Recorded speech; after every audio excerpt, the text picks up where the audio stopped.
Hello everybody, my name is Joshua and I'd like to welcome back to another episode of Coffee, Cats, and King, where we discuss books, both new and old. I will share with you pictures of my cats, will make you wish they're your cats, and I will drink enough coffee from me and everybody watching. The mug is one you're familiar with. Decided it was time to bring back the hipster cat. The shirt is one that Paige just picked up for me on her last trip, that I know you guys will appreciate.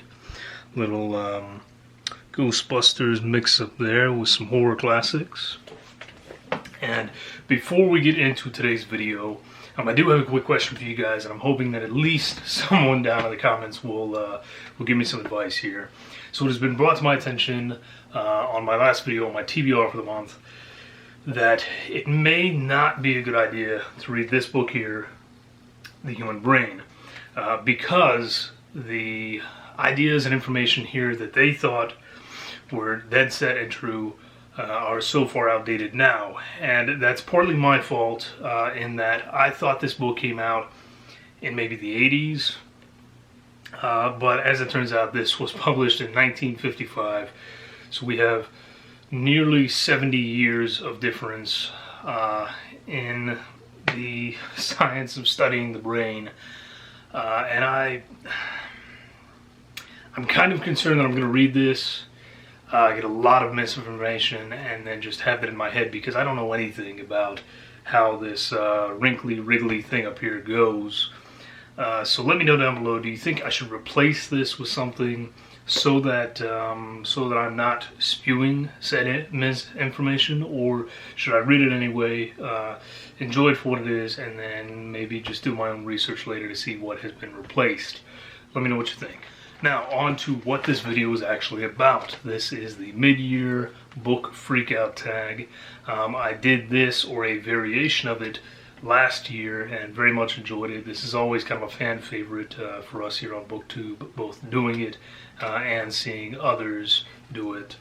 So I'm going to do that today. I just finished watching, it came from the page, just finished watching his version of this, loved it. He had some awesome answers, and it kind of prompted me to jump in here to my bookshelves, see what I can find. And so here we go. This is 15 prompts. If there's a strange light going on over here, it's because I have my laptop up so that I can use it to help me go through some of these, tell me what I read and when. So, prompt number 1 is best book you've read this year. And this is always a really difficult question because of the volume, but also because there are just so many astounding books out there that I'm so thankful to have gotten my hands on. But there's one in particular that I read very early into the year.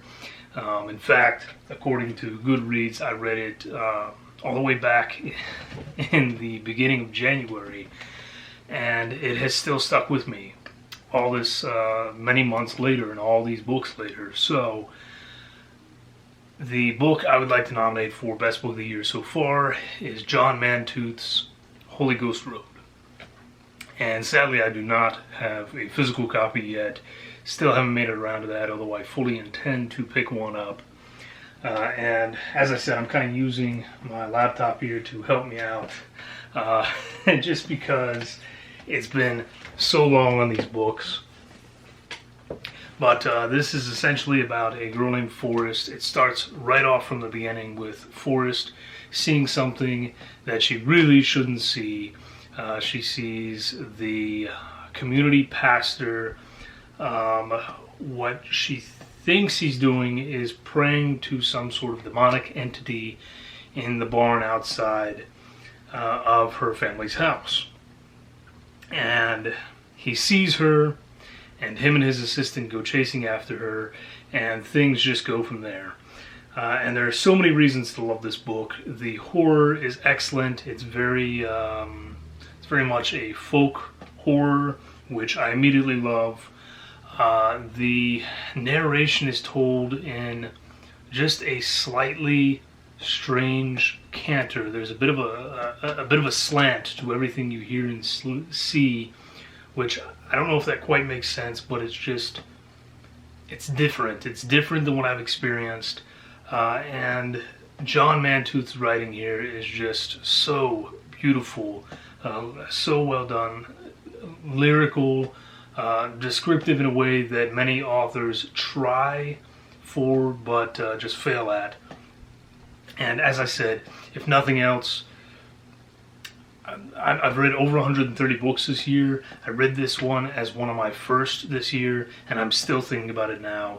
That alone should tell you what an amazing, beautiful book this is, and it's one that I would highly suggest you pick up if you ever get the chance. Now, prompt number 2 is best sequel you've read so far. This was an easy one because I don't read many series, really, but I almost had another answer, and then I remembered the Chronicles of Pryden, specifically the finale, The High King. And my review for this was simply something to the effect of, if there is a perfect way to end a series, then I've just read it. And I stand by that. I loved the Chronicles of Pryden.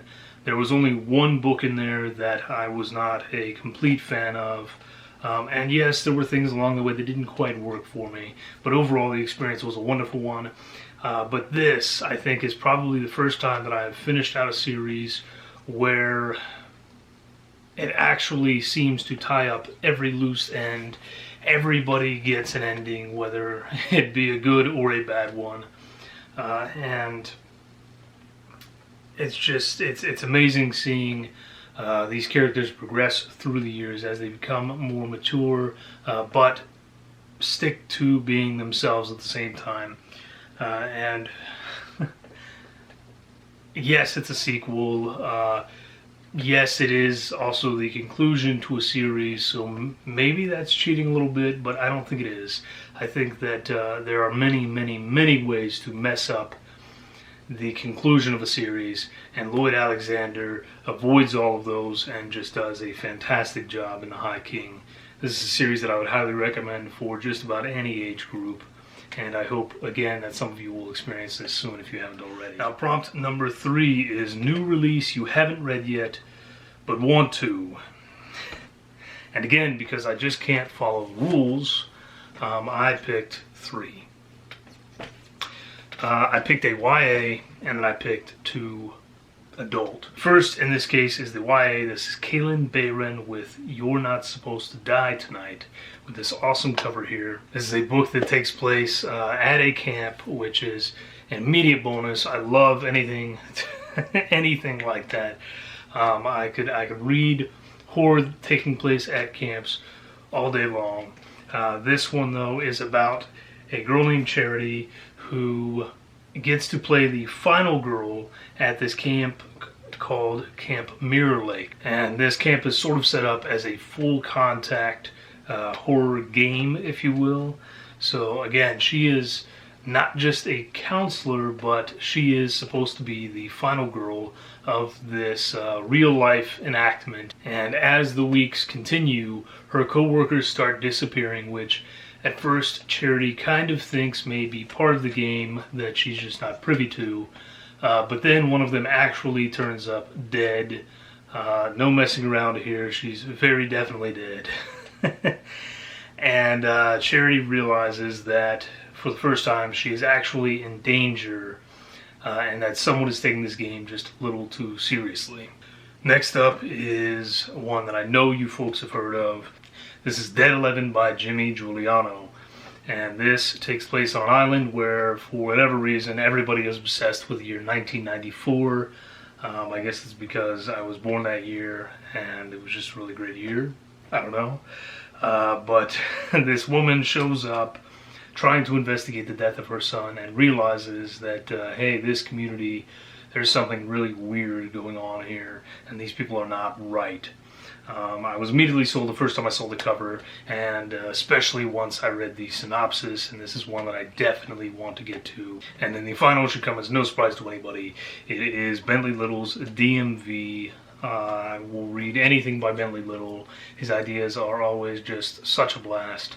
And finally, he is taking on what is perhaps one of the most evil corporations in America. the deadly, awful, horrible DMV where people die in the waiting room because it takes so long to get through. So enough said about that. It's been a little. I'm going to read it. I just haven't made it to it yet. Prompt number 4 is most anticipated release for the second half of the year. Now again, there were so many that I wanted to go with on this. In fact, there were so many I wanted to go with on this that it has prompted me to finish this tag and then to do another video where I talk about my most anticipated horror releases of the year. So be looking out for that soon. I'm hoping to get it out within the next few days from this video. And but for this one in particular, I again picked a YA and I picked an adult horror, if you will. The YA is titled Infested by Angel Louise Colon, and this is actually an MTV fear book, so I guess they're trying to get into horror, which is interesting.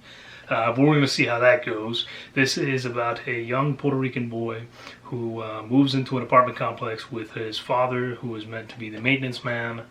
Instead of having time to, make friends and do things that kids are supposed to do, he's basically forced to do all this labor alongside his father. And from the cover we can tell that some creepy, crawly things happen. This is one that's going to freak people out who are afraid of insects, and I love that kind of horror. This one is kind of a cheat, but obviously I'm looking forward to Stephen King's Holly, which follows one of his newer characters, Holly Gibney, who was part of the Mr. Mercedes trilogy, and who people have really come to love since then. She's one of the few characters in mainstream horror and mainstream writing right now that suffers from mental illness, but has very clearly overcome that in her own ways, but still struggles with it, and so it makes her an interesting character to begin with. I don't know where King is going with this story, but honestly, it really doesn't matter. It's Stephen King, and it's one of his really, really awesome characters that he's done an excellent job with. I will be reading this later on in the year. And there was another one that I really wanted to talk about, but I decided, you know what, I'm going to save it for that other video. So again, be looking out for that video. I'm really excited for it. It's my first time trying to do something like that, so kind of fingers crossed that it goes well. Number 5 is Biggest Disappointment. I can't believe I'm doing this, but unfortunately, again, we have to talk about Mr. Stephen King, this time with Fairy Tale. Now, this is not to say this is the worst book that I've read this year. No, nothing like that. Far from it, in fact. However, this was absolutely my biggest disappointment. I don't think I need to say it, that King is... King is the king to me. I will read anything and everything he puts out, and he doesn't often mess up, in my opinion. Most of the time, it is a very enjoyable read. Fairy Tale had moments that felt like classic King, and then, surprisingly, it had moments that felt like a new author, and I don't mean a different author, I mean an author writing their first novel, and that really, really threw me off. I think this was like a 2.5, maybe 3-star read for me, which is just appalling when it comes to Stephen King. That never happens, but it's definitely one of my least favorite that I've read from him, despite having some really nice moments in there as well. So easily the biggest disappointment of the year, and I don't think that's going to change in this later half of the year either. For number 6, the biggest surprise. This one could have gone a few ways, but I decided to keep it simple on this. So I'm going to say that my biggest surprise so far has been Lael Litke with Prom Dress. And I wanted to go with this one because in the video where I added this to my TBR, I kind of made fun of it. And it's a little embarrassing because I made fun of this book. I basically said something to the effect of, how many girls have to die from wearing this dress before someone burns the freaking thing, But, so I was just making light of it. But then I read the book, and the author does such an excellent job of making it believable that this dress goes from girl to girl without them realizing what's going on. The things that happen to these girls, it's not just, oh, she dies and then she dies and then she dies. No, this dress has a way of going after the thing they love most. And so it makes for some very unique and horrible scenes. And again, it was actually believable how this dress made it from girl to girl. So, hats off to her, Miss Leah Litke. I apologize. I totally misjudged this book. It was a huge surprise how much I enjoyed this. And the fact that I haven't heard anyone talk about this sort of hidden gem of a point horror. So, there you go. Pick this one up if that's your style, if that's your thing. Now, number 7 is favorite new author. And this one, again, could have gone to one of two authors. But in this case, I'm giving it to Mr. John Kahn, who wrote The Island Mother, followed by /Tag.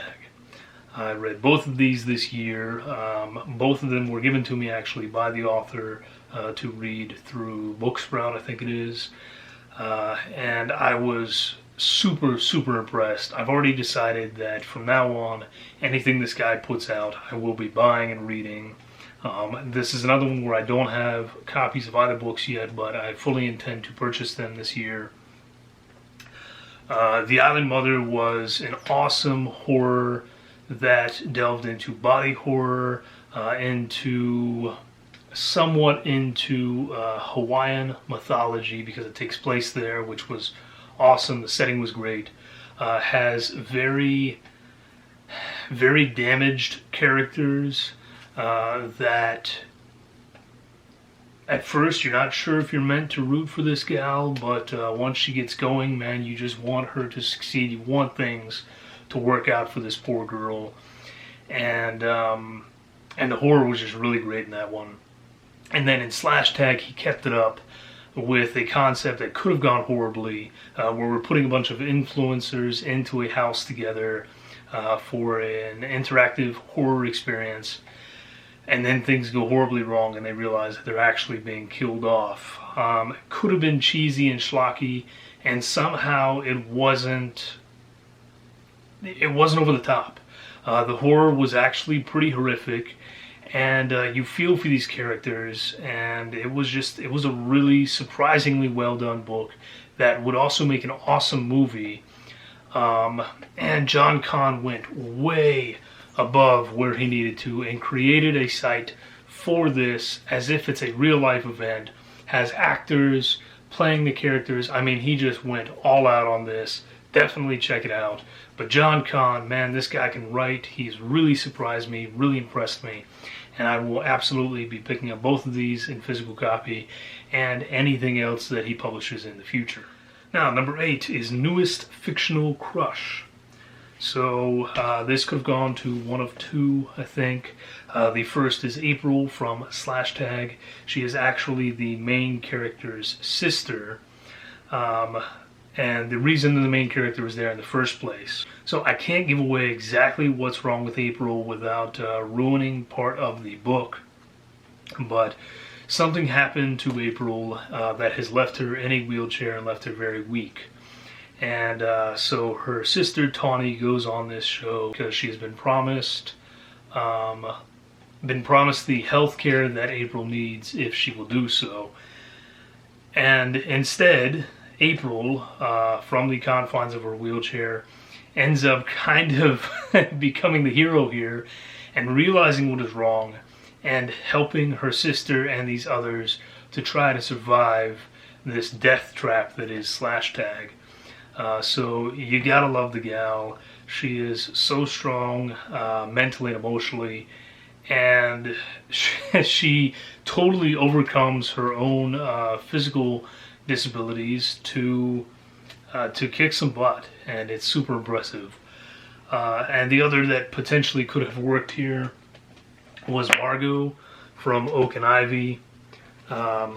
she is just a really, really cool girl. She is a nurse at a psychiatric hospital, this new psychiatric hospital in particular, where a bunch of these people, they're kind of obsessed with fairies, and it's really weird, but she just jumps into it, and she doesn't take crap from anybody. Her first day there's a big fight that she has to split up between these people, puts herself at risk, but she just takes charge and handles it, and she does that multiple times through this book. And again, just a very strong female lead that you have to respect for what she does and for the positions that she puts herself in order to help others. So Vargo from Oak and Ivy, and April from /Tag. Now, number 9 is new favorite character. This one was easy for me. This is Bane from the Midnight Rider series by D.V. Wolf. That is this gal here on the cover with the funky hair. Bane is actually in her 3rd or 4th body. As a youngster, something happened in her town, and she inadvertently, totally didn't know what she was doing, but she accidentally kind of made a deal with a demon who then sent everybody in the town, all of their souls, to hell. And since then, Bane has been trying her hardest to destroy these rogue demons and monsters getting out onto Earth, so that she can save all the souls back in hell of the people from her town. And this has become her life mission. She, again, is a very strong female lead, does not take crap from anybody.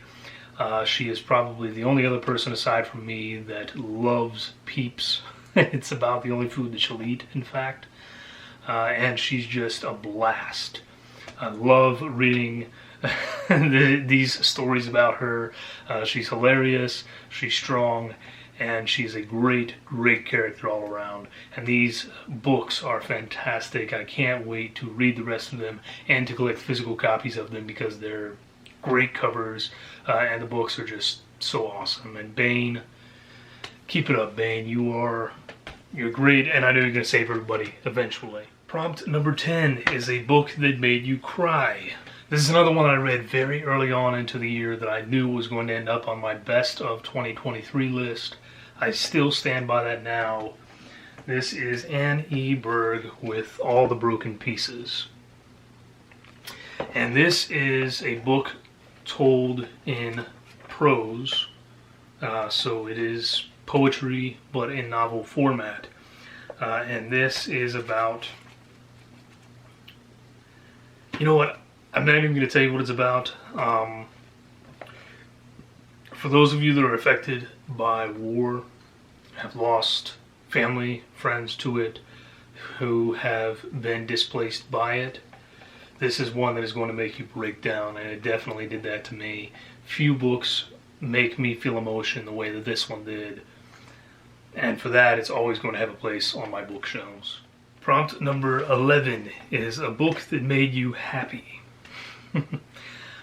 So 2 on this, won't take too much time on them. The first is Neil Baker's The Call of Cthulhu.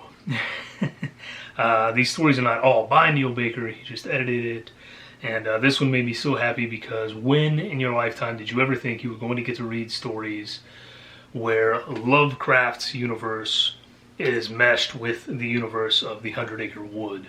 And although not every story works here, most of them are a delight to read. The first story in particular just had me so giddy and excited, because it worked so well to mesh these 2 worlds together, and it doesn't make sense, but it works.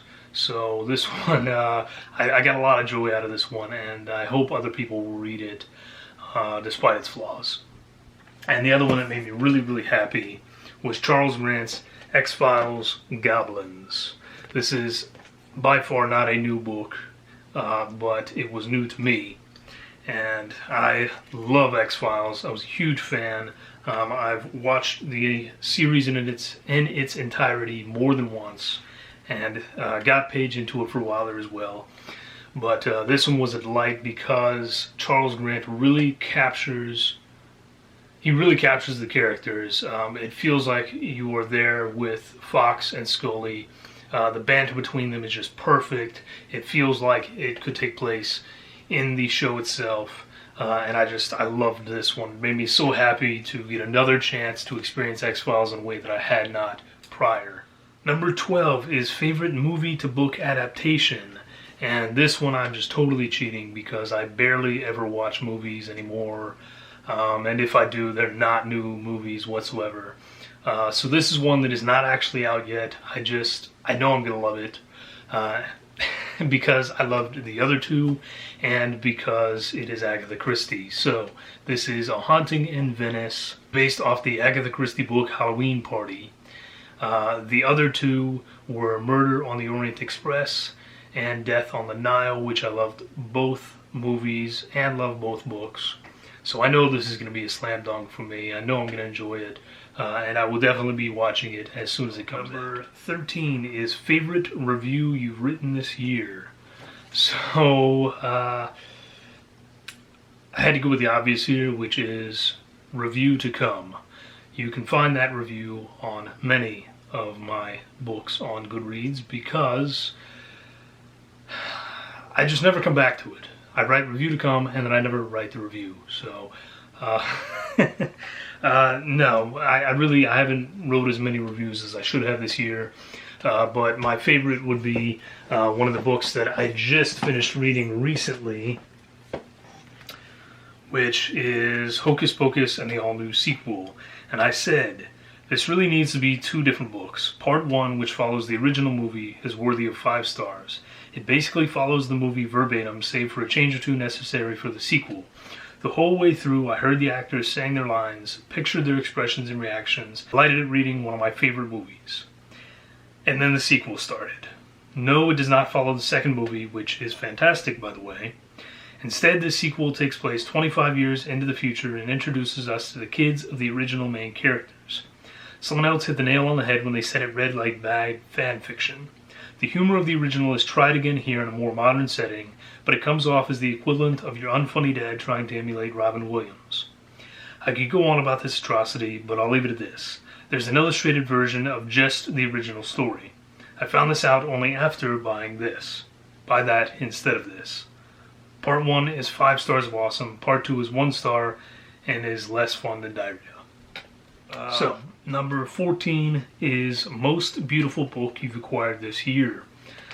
Now, I'll be honest here, I don't know if these books were given to me this year or last year, or a combination of the two. These all three come from the ever wonderful Mr. Troy Tradup. He's kind of spoiled me in regards to incredible books.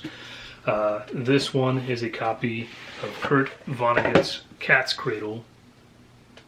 This incredible cover. Yeah. One of the others he sent me was Richard Matheson's I Am Legend, which is even more stunning.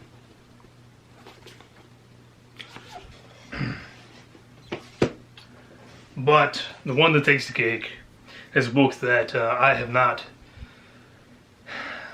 read because I know it's going to make me cry, and I just haven't been prepared for it. That is Alice Walker's The Color Purple, which even the slipcase is beautiful, but then you get the book itself, and it's even more so. I mean, man, that's amazing. Like I said, I know this book is going to make me cry, so I just haven't... I haven't geared myself up enough to read it yet, but I really need to.